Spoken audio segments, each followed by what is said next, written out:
Thank 15 minutes or so, Svein. 15, yeah. Thank you very much.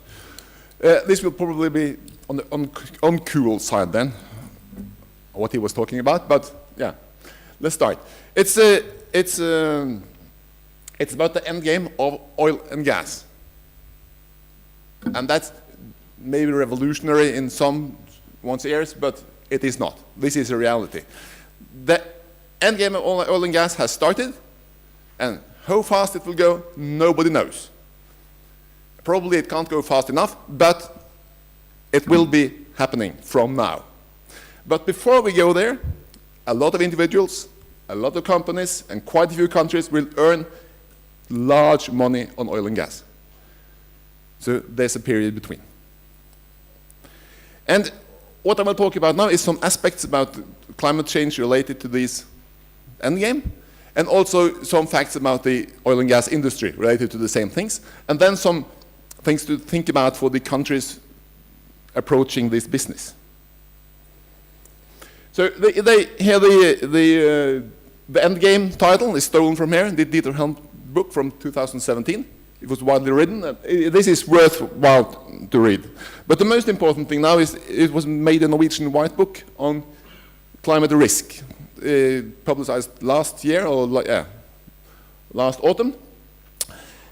It's translated to English, and in this, of course, as Norway is a great big oil and gas nation, we have speaks somewhat about oil and gas in this climate risk discussion. But then most of the text on climate risk is in the appendixes, which is not translated. So you don't have the juicy parts in this English translation, but still. I have brought some of it here. I will tell you a little bit about it, and let's see. Then so the question is really a climate risk question. And it's not about the risk for the climate or for the planet or something. It's climate risk for those trying to earn money on oil and gas,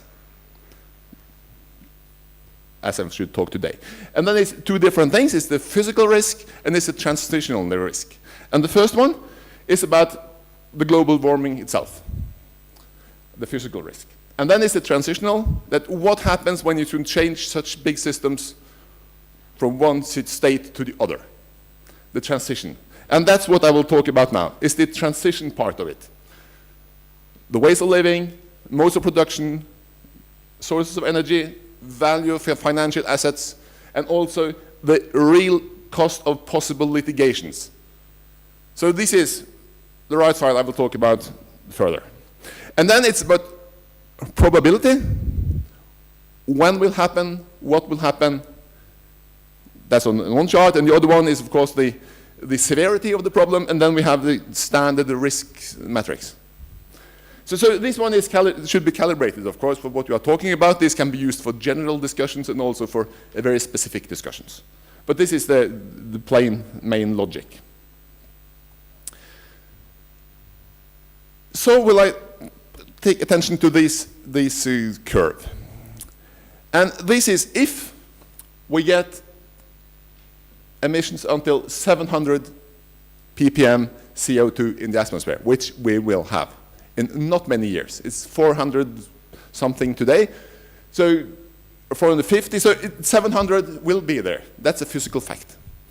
And this is, if you go to the right, it's the range of the temperature, changing the probability for different temperatures at 700 ppm, which will happen. And what we see then is that, this wasn't mean. Let's go back. So it could be, if we are very lucky, it could be 1.5 or something like that. Most probably, we will be around 3 degrees, but this risk is not, it's asymmetric.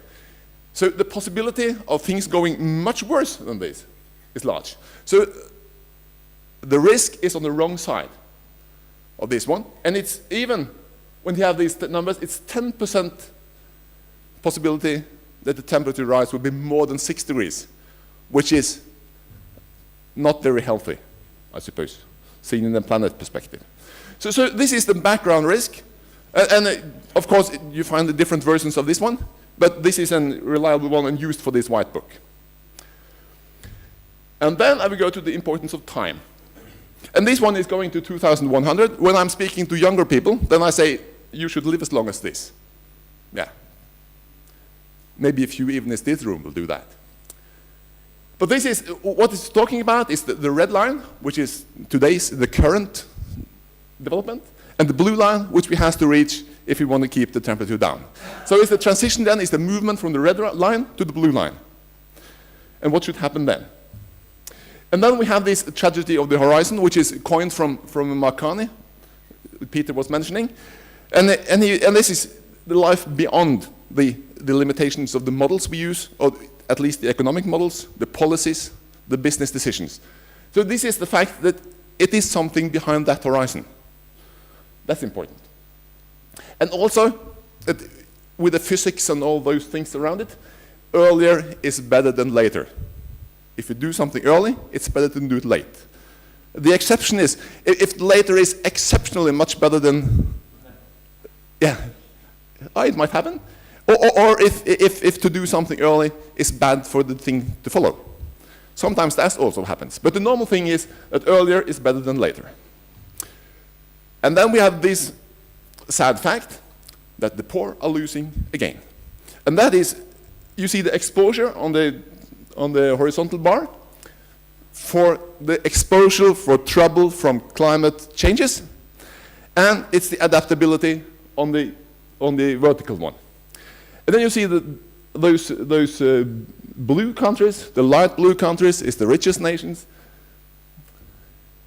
and in the other end, the low-income countries. So they are more exposed and less adaptable. And the red dot in the top, you can think about what country that is. And then, the next thing, the fuel. Fossil fuel is the main problem. This world is, it's not the lack of sunshine or wind power or something that's a problem for the climate change. It's too much fossil fuels used. Then you have to put in the renewables behind it. But the problem is the fossil fuels. And oil and gas, which is the question here, is about the half of the problem. And these must be solved if the problem should be solved. And a little bit about oil and gas business and global warming. And then I take two different positions, no important risk and possible serious risks. And in no important risk, non-adaptable physical consequences on oil and gas activity is no risk for the oil companies.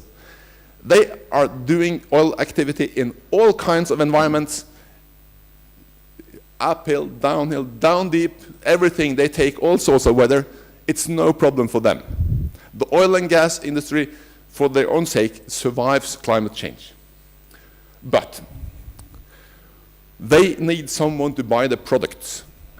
And if we use less fossil fuels, there will be market disruptions, grave disruptions in volume, in prices, and also in quality. Climate motivated, which sorts of energy or which sorts of oil and gas will be most demanded. And then there will be political interventions also outside the market. Direct, you can say governments telling we want search for more oil and gas. Yeah, seems strange today, but probably that will happen pretty soon. Then we have this litigations question, which will be in big numbers. Some of those companies, they can even pay for quite large litigations, but not, yeah, whatever. And then there's the ownership and financing side. Because the owners, they are interested in the financing business, they are interested. And the financing people, they are the best one going for the climate risk calculations. And the insurance companies and all those countries with pretty long horizons, they have to think about it, and they are thinking about it today, as Mark Carney was saying. Then it's another fact on the oil and gas industry. This is the gas, the oil price in the period I have lived, almost, my life. This isn't very stable. This is going up and down very much. So the business, the oil and gas business, has adapted to large changes in the most important factor, the price of oil. So this is no business that's new to change or something. They handle this, and they live well with this. They have done so far. But then the average, the price on average matters. The upper one is where we go today with the blue ones. The lower one is that if you go to the emissions of 0 CO2 in 2050, then you follow the lower one. And the oil industry, gas industry, has to change a lot to adapt to that lower price. It will be no oil and gas business as we know it today. There will still be oil and gas business, but it will be something else, something entirely different, probably much, much smaller. Then also a fact about the business is they have high profit requirements. That's a trouble, and maybe a surprising possibility also in these requirements for the high profits. And it's all about profits. That's the reason for these companies to exist. So let's accept that. It's all about profits for those companies. But then the high profit requirement. So they require a profit of about 7 to 10%, sometimes higher. And this is higher than the normal return in some governmental organization. And what we also, in many countries, why aren't you starting to invest now? No, we can't get enough. We want more than you think we should have. And about the quick cash, the time range, how long is the payback time for an oil field? The oil fields, they are may used for 30, 50 years maybe, from the start to end. How long, what's the payback time? Normally, 6 to 7 years. So the main focus when they take the investment decision is not the 20 years, 30 years, those years they should use the facilities. It's the first 6, 7 years. That's the important time frame for the investment decision. And it's you can say that's wrong or something, but it's maybe not. So they have a conservative investment strategy, and too conservative for many countries, we'll say. But then you add the climate risk upon those other uncertainties, and they need even a larger return. Because the risk is going higher, they also need a higher return. And will they then be even more conservative? Conservative then, today is, say, 6, 7 years from now, is 2019, isn't it, this year? It will be 2026. And we speak about climate change in 2050 and far behind that. They don't think further than 2026. And that was yesterday when you think about these changes. So but maybe they will extend this even further when they see the risk here. They need to know more about the further risk because that changes their position. But also, the opposite may happen, that they are in a hurry. Oil and gas is over. This business is gone. We just have to take it out of the earth as fast as we can. That's an opposite thing, and probably both things will happen. Some will be more conservative, and some will go to higher speeds. So then it's just this need for the private sector to behave more reasonably in the climate change world. They need some incentives and regulations, of course. Sufficient, relevant, and reliable to be investing, or to not invest. Then they need knowledge and insight.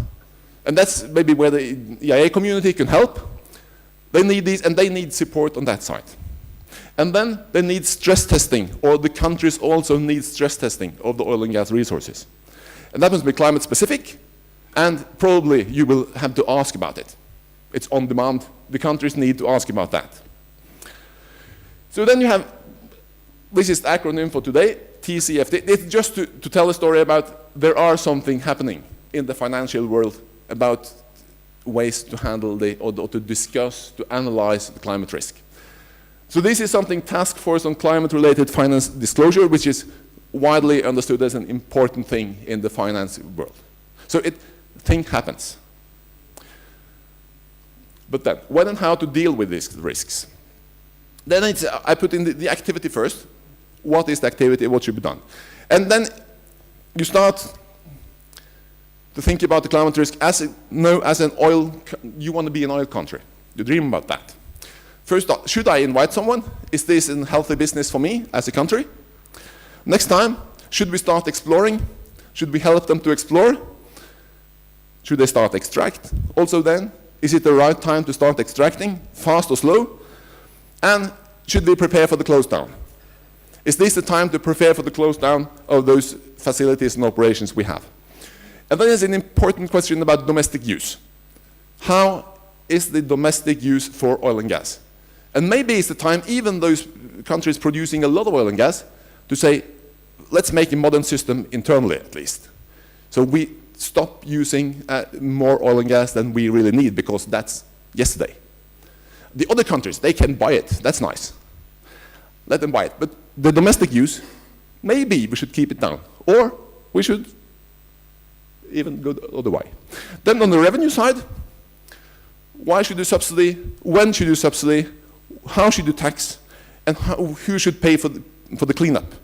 Do we expect the oil and gas companies to pay themselves and do the job? Or do we have to put aside some money to clean up for them because they will leave before or they're bankrupt or something? And then also the spending saving patterns. If you are a successful oil and gas nation, then you have, at some point, first you spend, then you could save for a period, and then you should spend those money again after the oil and gas period is over. So you have to think about that. And also then, of course, the return on saved capital, because the whole capital market will change after oil and gas. So maybe the return on the saved capital is different from what you are used to. You have to think about that as well. And then the last, maybe most important thing, you should know where you belong on this chart. Because when the volume is going down, the demand is going down, then the cheapest resources will be used. The most expensive ones will go out first. That's for sure. So if you are on the right end of this chart, then you are in deep trouble. If you are on the left side of this one, it's maybe easier. So what possibilities there are there on the left side? It's up to be decided. On the right side, it will be problems. So then, when will you build your last petrol station? That's the question. There are countries in the world where the last petrol station are built, except when they move a large road and then they also move the petrol station. Thank you.